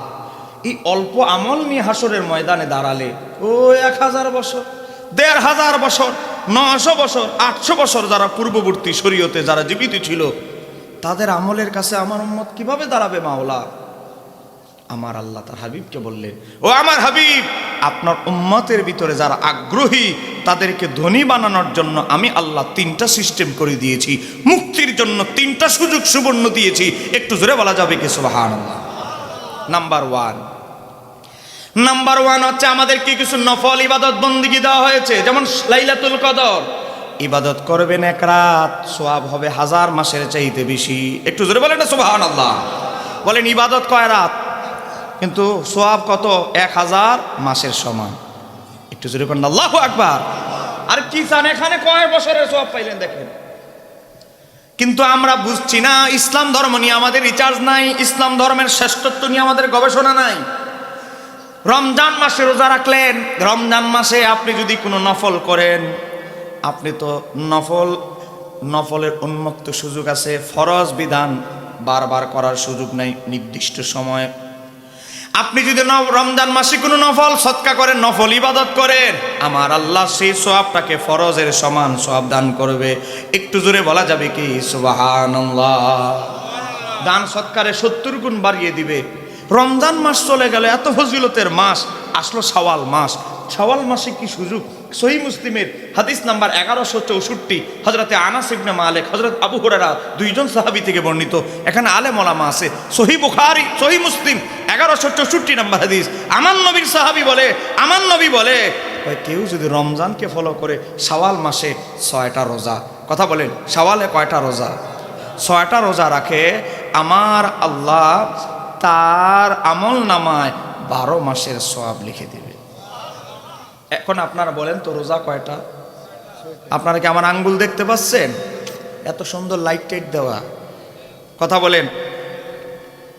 শাওয়ালে রোজা কয়টা? কিন্তু সওয়াব কয় মাস? 12 মাস। জোরে বলেন, সওয়াব কয় মাস? কাজ করলেন, ডিউটি করলেন 6 দিন, কিন্তু শাওয়ালে 6টা রোজা রাখলেন, সওয়াব আল্লাহ আপনার আমল নামায় ঢুকিয়ে দিল 12 মাসের। এমন বড় বড় গুনাহের সুযোগ উম্মত মুহাম্মাদিকে শুধু দেওয়া হয়েছে, এজন্য আমরা খুশি না বেজার? আওয়াবিন নামাজ পড়বেন মাগরিবের পর 6 রাকাত। ইবনে মাজাহ তিরমিজির হাদিস, 12 বছর নফল ইবাদতের সওয়াব আপনার আমল নামায় ঢুকিয়ে দেওয়া হবে। ইশরাকের নামাজ পড়বেন সূর্য উদয়ের পর। বাবা, সূর্য উদয়ের পর ইশরাকের নামাজ পড়বেন। আপনি নামাজ পড়লেন 2 রাকাত, আমার আল্লাহ 2টা উমরা হজের সওয়াব আপনার আমল নামায় ঢুকিয়ে দিয়েছে। একটু জোরে বলা যাবে কি সুবহানাল্লাহ? এই যে এত এত সওয়াব এগুলো দেওয়া হয়েছে আমরা যেন আখিরাতের বাদশা হতে পারি, পূর্ববর্তী সমস্ত উম্মতের চাইতে আমলের দিক থেকে যেন আমরা সেরা হতে পারি। নবী আল্লাহর কাছে চাইয়া আনলো, কিন্তু আমরা তো ফরজ নামাজেরই খবর নাই, আবার বুনাজের আমদানি রপ্তানি করব, বুনাজ হরণ করব, ওটা তো বহু দূরের কথা। কথা বলেন না কেন? ঠিক কি রে? আমরা ব্যর্থ, আমরা ব্যর্থ। গভীরভাবে লক্ষ্য করেন, আপনি আমল নামা কম নিয়া দুনিয়ার তো ব্যর্থ হলে কবরে ঢুকছেন। ইসলাম বলে তুমি কবরে ঢুকার পরেও তুমি আমলের বাদশা হওয়ার সুযোগ আছে। কিভাবে? তুমি যদি সদকায়ে জারিয়া দুনিয়াতে রেখে যেতে পারো, তুমি যদি এলেম দুনিয়াতে বিতরণ করে যেতে পারো, তোমার এলেম যতদিন থাকবে, যদি তুমি ওয়ালাদিন সালে, সহিহ মুসলিমের হাদিস 1163 নম্বর হাদিস। বাবা, সহিহ মুসলিম এসেছে, বুখারীতে এসেছে, আবু দাউদ, তিরমিজি, নাসাই, ইবনে মাজাহ। আমার নবী বলেন, মানুষ মারা যাওয়ার পরে সব আমলের দরজা বন্ধ হয়ে যাবে ইল্লা মিন সালাসাতিন, 3টি ব্যতীত। 1 নাম্বার সদকায়ে জারিয়া, 2 নাম্বার উপকারী এলেম, 3 নাম্বার সন্তান। কোন সন্তান? ওয়ালাদিন সালে। সন্তান হইলেই হবে না, সন্তান রেখে গেছেন মাদকাসক্ত, নেশা খায়। এই সন্তান দুনিয়ায় 100 বছর না 200 বছরও বাঁচলেও আপনার কবরে কোনো ইসালে সওয়াব হবে না। কথা বলে না কেন? ঠিক কিনা? হ্যাঁ মুসলমান, আপনি দুনিয়ায় ব্যর্থ হয়ে গেলেন, কবরে গেলেন, আপনার সন্তান যদি নেককার হয়, ফরেজগার হয়, ইসলাম বলে তখন আরেকটা সুযোগ তোমার মুক্তির জন্য আছে। তোমার সন্তান যদি নেককার হয়, ফরহেজগার হয়, তাকওয়াবান হয়, মুত্তাকি হয়, তাহলে কি হবে? তাহলে সে যে হজ করতে গিয়ে তোমার জন্য ওমরা হজের হাদিয়া পাঠালো, কুরবানি দিতে গিয়ে তোমার জন্য কুরবানি দিল, মাহফিল করতে গিয়ে 10,000 টাকা 5,000 টাকা তোমার ইসালে সওয়াবের জন্য দিল। গরিব, এতিম, মিসকিন, বিধবা নারী, একজন মেয়ে বিয়ে হচ্ছে না টাকার অভাবে, তোমার মহাব্বতে তোমাকে স্মরণ করি সালে সওয়াবের নিয়তে তোমার সন্তান যদি এই দান সদকাগুলো করে, কবরে এসেছো আমলের অভাবে, তুমি মুসিবতে আছো, আল্লাহ চাইলে এর উসিলায় তোমাকে মুসিবত থেকে উদ্ধার করে দিতে পারে। তাহলে আপনারা বলেন, ইসলাম পেয়ে আমরা ঠকলাম না জিতলাম? কবরেও ব্যর্থ, চলে গেলেন হাসরে। আপনার যদি ইমান আকীদা মজবুত থাকে, ইমানটা যদি মজবুত থাকে, নবীর প্রতি যদি এতেকাদ ভালোবাসা দুনিয়াতে ঠিক থাকে। আবু দাউদের হাদিস, আমার নবী বলে 3536 নম্বর হাদিস, হযরতে আনাস ইবনে মালিক থেকে বর্ণিত, আমার নবী বলে, শাফাতি লিআহলিল কাবাইর মিন উম্মতি, উম্মত আমি নবী তোমাকে তোমার কবিরা গুনার জন্য হাসরের ময়দানে শাফাত করব। ওই জায়গায়ও আল্লাহর হাবিবের শাফাতের একটা চান্স আছে। যদি আমরা ব্যর্থ হই, মুসলমান মনে রাখতে হবে 3টা ধাপ আমি বললাম। যদি নবীর শাফাত থেকে কেউ বঞ্চিত হয়, তার মতো পোড়া কাফাল আর কুল মাকলুকাতের ভিতরে কেউ নাই। চিৎকার দিয়ে বলতে হবে ঠিক কিনা? নবীরে কেন প্রয়োজন? জাস্ট একটা উদাহরণ দিয়ে আমি আপনাদেরকে আমার আলোচনার ইতি টানছি, মূল কথায় যাচ্ছি। কিতাবের নাম দাখায়াকুল আখবার, আমার লেখা না, লিখেছেন হুজ্জাতুল ইসলাম ইমাম গাজালি রহমাতুল্লাহ আলাইহি। বাংলা গুগলে সার্চ দিলে বাংলা অনুবাদও আপনি পাবেন। হযরত ইমাম গাজ্জালী আজ থেকে 900 বছর আগে, 950 বছর আগে লিখেছেন এই বই। একটু জোরে কোন না মারহাবা। কত বছর আগে? পিছনের ভাইয়েরা কি রাগ করছেন আমার উপরে? কথা বলেন, এই কিতাবটার কথা বলছি, এটা কত বছর আগের? 950। আখিরাতে যখন হাসরের ময়দানে বিচার হবে, যে জান্নাতে যাওয়ার জান্নাতে, যে নবীর সুপারিশ পেয়েছে সৌভাগ্যবান, সুপারিশ পেয়ে জান্নাতে চলে গেছে। আখিরাতের কয়েক হাজার বছর চলে যাবে, দুনিয়ার বয়স বলছেন আখিরাতে। হঠাৎ করে আমার আল্লাহ জিব্রাইলকে বলবে, ইমাম গাজ্জালীর কিতাব থেকে বলছি, আমাদের এলাকার আমার লেখা বই থেকে না। আল্লাহ বলবে, জিব্রাইল, আমার হাবিবের অনেক উম্মত অতিরিক্ত পাপ করার কারণে, সমুদ্র ফেনা পরিমাণ পাপ করার কারণে দোজকে আছে, একটু যাও দেখে আসো আমার হাবিবের গুনাহগার উম্মতদের অবস্থা কি, তারা আমার কাছে কি চায়, একটু ভিজিট করে আসো। জিব্রাইল আলাইহিস সালাম মনে মনে বলতে লাগলেন, না মাওলা, তুমি সবই তো জানো, কার কি অবস্থা। বলেন, আল্লাহর কাছে কি কোনো কিছু গোপন আছে? জিব্রাইল বলে, তুমি গিয়ে দেখে আস। বলেন, আল্লাহ কি দেখে কি দেখে না? চুক্তি দিলে চলবে না ওয়াহাবিদের মতো। নবী যদি গায়েবী জানতো উহুদের ময়দানে কেন গেল, তো উল্টা যদি তারে যুক্তির জবাবে যুক্তি দিয়ে ধরে, নবী আল্লাহ তো জানতো। হ্যাঁ, তা আল্লাহ তো আমাদের চাইতে নবীর 1000 গুণ বেশি ভালোবাসে, আল্লাহ কেন জানাইলো না? ও আল্লাহর হাবিব, ও আমার বন্ধু, এখানে যায়েন না, আক্রান্ত হবেন। বলেন, আল্লাহর কাছে সবকিছু খবর আছে না নাই? তো আল্লাহ জানাইলো না কেন? উল্টা যদি প্রশ্ন করেন, তায়েফের ময়দানে আমার নবী রক্তাক্ত হবে, কিয়ামত পর্যন্ত কি হবে, বলেন আমার আল্লাহ জানে কি জানে না? তো জানাইলো না কেন? এটা হলো ইসলামের জন্য নবীর ত্যাগ, এটাকে মানতে হবে। কথা বলেন না কেন, ঠিক কিনা? জাকারিয়া আলাইহিস সালামকে তো করাত দিয়ে কেটে ফেলেছে, কিন্তু নিজের নবুয়তের পথ থেকে সরে গিয়েছে? সরে যায় না, পথ থেকে সরে যায় নাই। বুঝতে হবে, গভীর মনোযোগ। জিব্রাইল আলাইহিস সালাম জাহান্নামের ফেরেশতা মালিক দারোগাকে জানিয়ে দিলেন, আমি অমুক সময় জাহান্নাম, যেই জাহান্নামে আল্লাহর হাবিবের উম্মতেরা আছে, এ মুসলমান, বউ পেয়ে নবীরে ভুলে গেছো, হে মুসলমান, সন্তান পেয়ে নবীরে ভুলে গেছো। আজকে একটা ওয়াজ আমি এই হাজিপুর গ্রামে করে যাচ্ছি, হুজ্জাতুল ইসলামের কিতাব থেকে ইমাম গাজ্জালীর। হৃদয়ে গেঁথে নেন, যারা কম্বলের ভিতরে চলে গেছেন, মোবাইল নিয়ে যারা বসে আছেন, হৃদয়ে দিয়ে ঘটনাটা শোনার চেষ্টা করেন। জিব্রাইল আলাইহিস সালাম জাহান্নামের সিকিউরিটি গার্ড, প্রধান ফেরেশতা, মালিককে যখন জানিয়ে দিবে, মালিক সুন্দর করে প্রস্তুতি নিয়ে রাখবেন, ফেরেশতারা যেন জিব্রাইলকে আহলান সাহালান বলে। কেননা জিব্রাইল অন্য 8-10টা ফেরেশতার মতো নয়, জিব্রাইল হচ্ছে ফেরেশতাদের প্রধানমন্ত্রী। কথা বলেন, জিব্রাইল ফেরেশতাদের কি মন্ত্রী? প্রধানমন্ত্রীর আলাদা সম্মান আছে না নাই? আছে। সমস্ত ফেরেশতারা ওনাকে হেড, মাথা মানে। জিব্রাইল আলাইহিস সালাম যখন জাহান্নামের ভিতরে ঢুকবে, সমস্ত ফেরেশতারা জিব্রাইলকে সালাম দিতে থাকবেন, মারহাবা বলতে থাকবেন। আমাদের সমাজে কিছু অতি চালাক লোক আছে, MA pass, masters pass, Dhaka বিশ্ববিদ্যালয় থেকে চায়ের দোকানে বসে বসে ইমাম সাহেবের ফতুয়া দেয়, ইমাম সাহেবের বিরুদ্ধে ফতুয়া দেয়। আরে হুজুর কি জানে, হুজুর তো মেট্রিক পাস। হ্যাঁ, হুজুর কি জানে, চায়ের দোকানে বসে বসে ফতুয়া দেয়। একটাই সমস্যা, খালি নামাজে যায় না। এরকম কিছু বুদ্ধিজীবী ফতুয়াবাজ সমাজে আছে না নাই? আছে। দোয়ানো এমন ভাবে ফতুয়া দেয়, হচ্ছে বড় মুফতি এই হাজিপুর না, এই এলাকা ইউনিয়নে নাই। কিছু অতি চালাক লোক এক ফেরেশতাকে বলবে, এই ফেরেশতা, তুমিও তো ফেরেশতা, উনিও তো ফেরেশতা, উনারা তো সম্মান কেন? উনি আজকে জাহান্নামে ভিজিট করতে আসছে, উনার এত মারহাবা দেওয়ার কি আছে? তুমিও তো ফেরেশতা, উনিও তো ফেরেশতা, উনারা তো সম্মান কেন?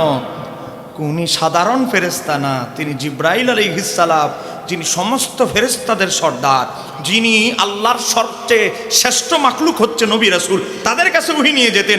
তোমার নবীর কাছে 24,000 বার ওহী নিয়ে গিয়েছে। একটু জোরে বলা যাবে কি সুবহানাল্লাহ?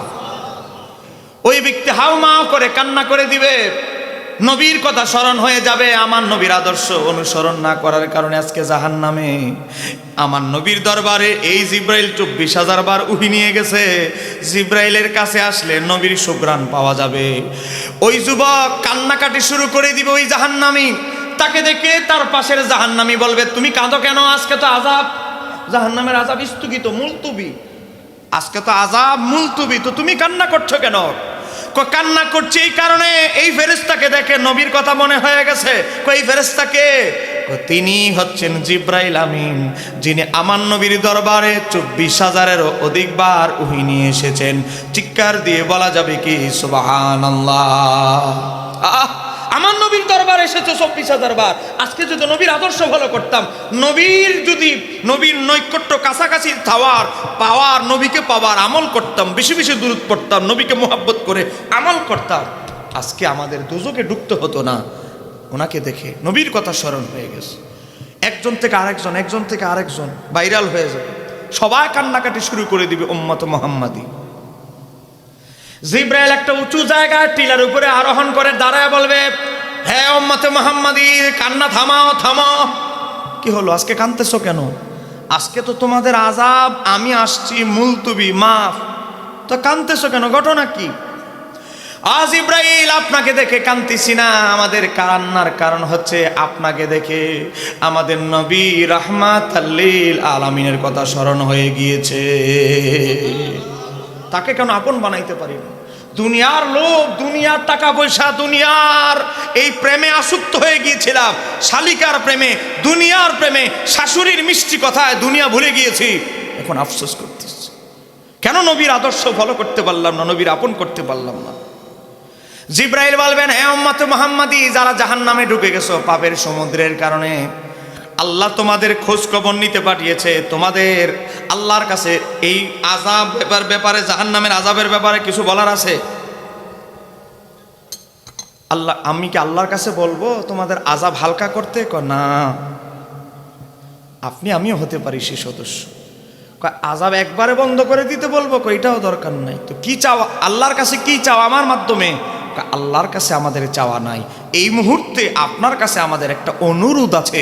সে অনুরোধটা হচ্ছে আমাদের সালাতু সালাম, আমাদের সালামখানা ওই জান্নাতুল ফিরদাউসে আমার নবীর কদমে পৌঁছায় দিবেন, আমাদের দুরবস্থার কথা আমার নবীকে জানাবেন।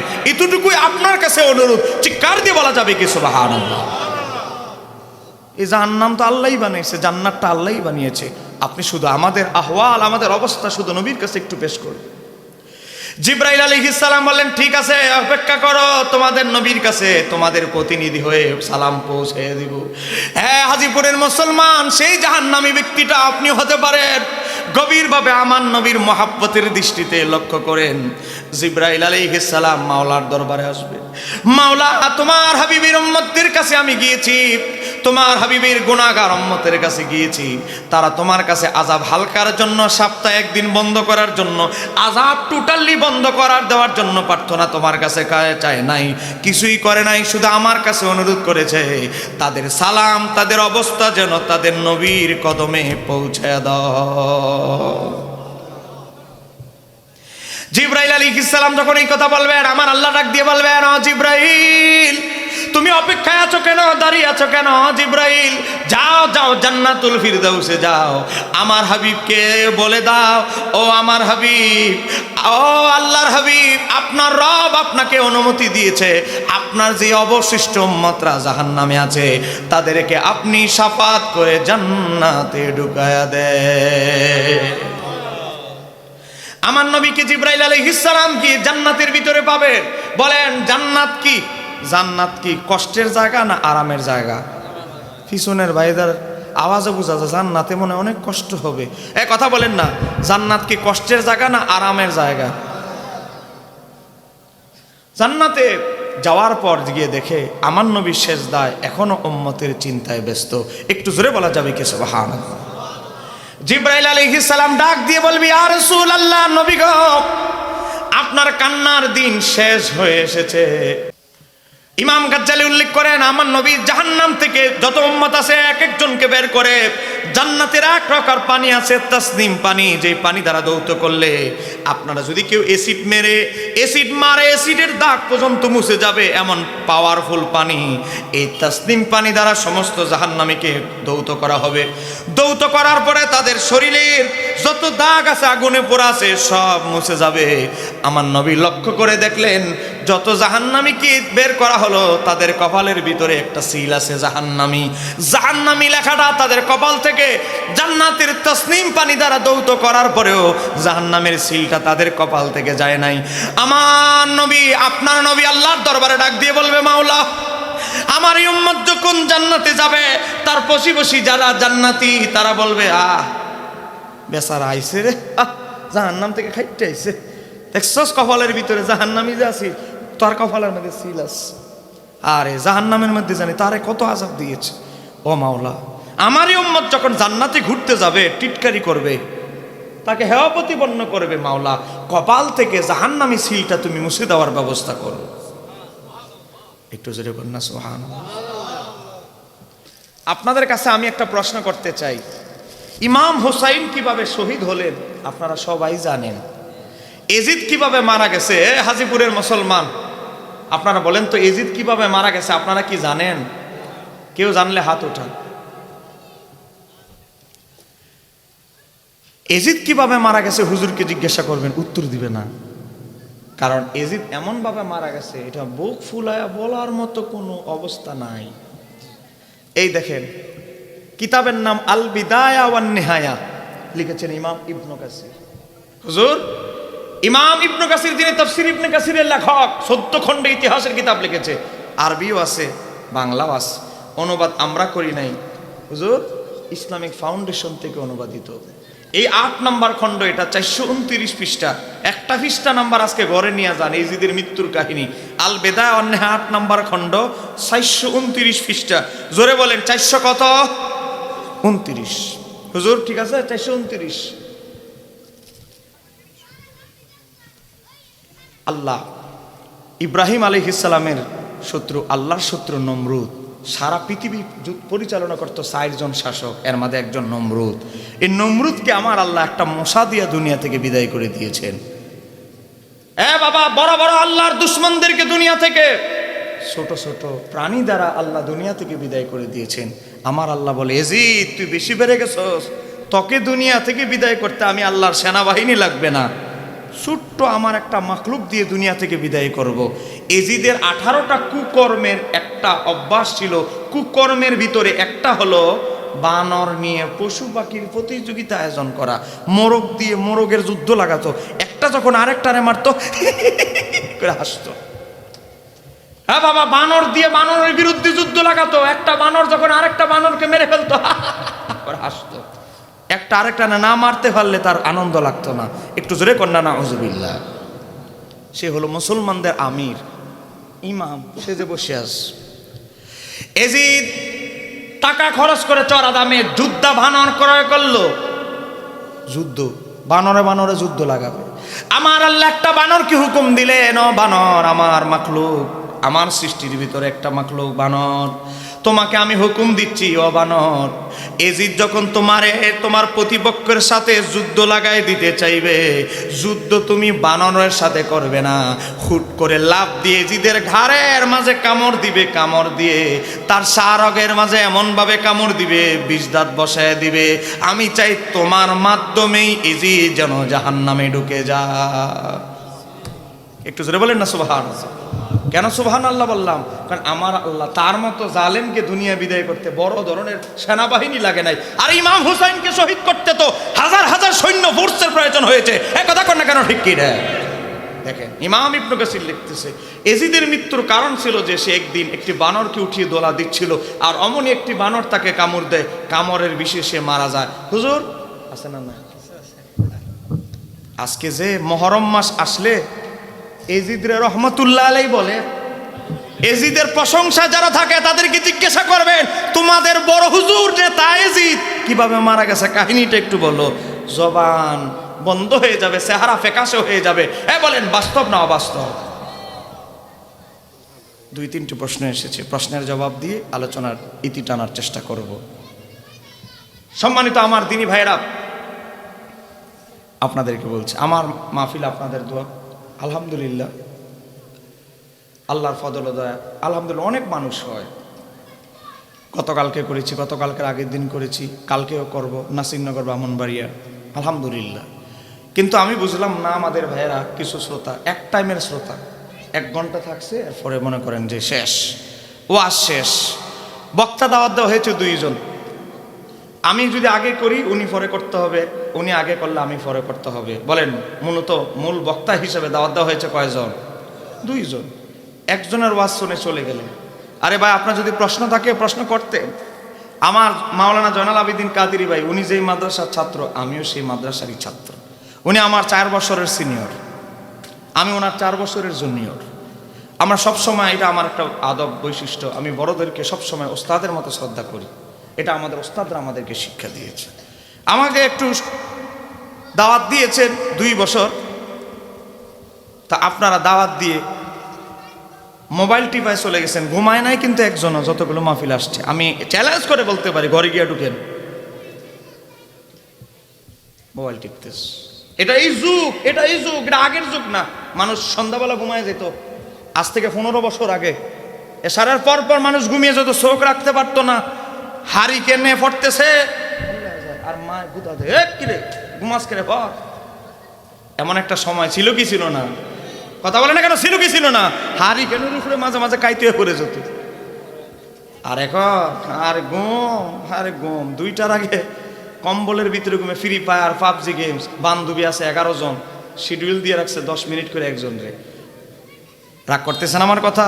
এই প্রযুক্তির অপব্যবহারে আমাদের ছেলেদের 70% নষ্ট হচ্ছে। 70% নষ্ট হচ্ছে, 70% এই প্রযুক্তির অপব্যবহারে। খেয়াল রাখতে হবে আমাদের, না হলে আমাদের সন্তানরা জীবনে মরে যাওয়ার পর কবরে দাঁড়াবে না, জীবনে বলবে না রব্বির হামহুমা কামা রব্বায়ানি সগীরা। এখন থেকে যদি গাইডলাইন আমরা ঠিক মতো না দিই, বড় বড় আলেম ওলামাদের সন্তান নষ্ট হয়ে যাচ্ছে, ইয়াবাকর হয়ে যাচ্ছে, নাস্তিকের সাথে মিশে গিয়ে বিভিন্ন খারাপ কালচারে গিয়ে ধ্বংস হয়ে গেছে। অথচ বাবা হলো মুহাক্কিক আলেম। বাস্তবতা মেনে নিতে হবে, এটা বাস্তবতায় বলছি। আমরা 64 জেলায় ভ্রমণ করি, আপনি তো আছেন শুধু কুমিল্লা জেলায়, আমরা 64 জেলা ভ্রমণ করি, বিভিন্ন দেশ বিভিন্ন জায়গা সফর করি। আমার বাবারা ভাইরা, কয়েকটা প্রশ্ন আসে, উত্তরে যাব। আপনাদের কাছে আমার একটা অনুরোধ, সেটা হচ্ছে যত কিছুই দল, আপনি যেই দলই করেন, কিন্তু নবীকে খাটো করে কোনো দল কথা বললে, কোনো নেতা কথা বললে, এই ব্যাপারে কোনো কনফার্মাইজ করার কোনো সুযোগ আছে? কথা বলে না কেন, কোনো সুযোগ আছে? কোনো সুযোগ নাই। মনে রাখবেন, আপনি যদি সুযোগ দিতে যান, এই ভণ্ড নবী ও বের হবে। কারণ আমার নবী বলেছে কিয়ামতের আগে 30 জন ভণ্ড নবী আসবে। ভণ্ড নবীগুলো এমনি এমনি বিস্তার লাভ করে নাই, টাকা পয়সা দিয়ে দালাল লোক ভাড়া করেই তারা নবুয়ত, ভুয়া নবী পরিচয় করার চেষ্টা করেছে। কথা বলে না কেন, ঠিক কিনা? নবীর মহাব্বত কত দামি, আপনাদেরকে একটা জাস্ট উদাহরণ দিয়ে 3-4টা প্রশ্ন আছে, উত্তর দিয়ে আমি আলোচনা শেষ করছি। আমি ডাইরেক্ট আপনাদেরকে কিতাব থেকে দেখাচ্ছি। এই কিতাবটার নাম হচ্ছে আল খাসায়েসুল কুবরা, লিখেছেন 9ম শতাব্দীর মুজাদ্দিদ ইমাম জালালউদ্দিন সুয়ুতী, যিনি জাগ্রত অবস্থায় আমার নবীকে 75 বার দেখেছেন। একটু জোরে কন্যা সুবহানাল্লাহ বলেন। আমার নবীকে সরাসরি কতবার দেখেছেন? 75 বার। যার কিতাব কওমি মাদ্রাসায় যান, আলিয়া মাদ্রাসায় যান, আহলে হাদিসের মাদ্রাসায় যান, জামাত ইসলামের ওই তামিলুল মিল্লাত মাদ্রাসায় যান, সব মাদ্রাসায় পড়ানো হয়। সুন্নি, শিয়া, আহলে হাদিস, জামাত, সবার মাদ্রাসায় যার কিতাব পড়ানো হয়, তার নাম ইমাম জালালউদ্দিন সুয়ুতী, যার বাড়ি ছিল মিশরের আসুয়ুত নামক গ্রামে। বাবা, তিনি নিজের গ্রামে আসরের নামাজের যখন মক্কা শরীফের সময় হয়ে যেত, তিনি চোখটা বন্ধ করে 13 কদম হাঁটতেন। মিশর থেকে 1000 কিলোমিটার দূরে মক্কা, তিনি 13 কদমে মক্কাতুল মুকাররমায় চলে যেতেন। আবার আরেকদিন তিনি মদিনাতুল মুনাওয়ারায় আমার নবীর শহরে নামাজ পড়তেন, তিনি 18 কদম হাঁটতেন, 18 কদমে আমার নবীর মদিনা শরীফে পৌঁছে যেতেন। সেই ইমাম জালালউদ্দিন সুয়ুতী 2 খণ্ডে 3800 মুআজিজা এই জায়গায় 20 বছর লাগায় একসাথে করেছে। এই কিতাবের ভিতরে 30 নম্বর পৃষ্ঠা, হাদিস নাম্বার, মুআজিজা নাম্বার 68। বলেন মুআজিজা নাম্বার কত? 68, 68 নম্বর মুআজিজা। বনি ইসরাইলের একজন পাপী আমাদের সমাজে এমন আছে, মুসলমান নামে মুসলমান, ঈদের নামাজ ছাড়া আর কোনো নামাজ পড়ে না। এমন নামে মুসলমানের সংখ্যা কমতেছে না বাড়তেছে? কিছু কিছু আছে সপ্তাহে শুধু জুমার দিন, কিছু কিছু আছে শুধু ঈদের নামাজ, আবার কিছু মুসল্লি আছে ঈদের নামাজও পড়ার সময় নাই, পরে মাঝে মাঝে একটা নামাজ, এটা হলো জানাজা। আত্মীয় স্বজনের মধ্যে মরে গেছে, না গেলে তো হয় না। এমন মুসল্লিও আছে না নাই? আমার এলাকা এক মুসল্লি শুধু জানাজার নামাজ পড়ে, তাকে বললাম, দাদা আপনি দেখি শুধু জানাজার নামাজ পড়েন, সপ্তাহে একটা জুমার দিন, বছরে 2টা ঈদের নামাজ, এটিও পড়েন না, ঘটনা কি? আরে নাতি, এটাই তো বুঝলা না। আরে যাদের সাথে জুমার নামাজ পড়বো তাদের সাথে তো রাস্তাঘাটে দেখা হয়, যাদের সাথে ঈদের নামাজ পড়বো তাদের সাথে তো দেখা হয় হবে, যার জানাজা পড়বো তার সাথে কি আর জীবনে দেখা হবে? এজন্য তার জানাজা পড়ে তারা চিরবিদায় দিয়ে দিতিস। একটু যেরকম না, নাউজুবিল্লাহ। এইরকম নামাজিও আমাদের সমাজে আছে না নাই? আছে, আছে ভাই। দুনিয়ার খবর নাই, আখেরাতের খবর নাই। সে আছে বউ ফালবো, বাচ্চা খাওয়াবো, আর নাক ডেকে ঘুমাবো রাত হলে, এই তার জীবন। পরকাল যে, কবর যে আছে, পরকালে যে হিসাব আছে, এই জ্ঞান বুদ্ধি নাই। চতুষ্পদ জন্তু আর তার মাঝে কোনো চিন্তা চেতনায় কোনো পার্থক্য নাই। এই কথা বলে না কেন, ঠিক কি না? রাগ করতেছেন আমার কথা? জানি কথাগুলো কষ্ট লাগবে, কিন্তু হক কথা আমার বলে যাব। দাওয়াত দিলে দিবেন, না দিলে নাই। এক জায়গায় না গেলে আরেক জায়গায় যাব, কিন্তু হক কথা আমাদের যেখানেই যাই বলতে হবে।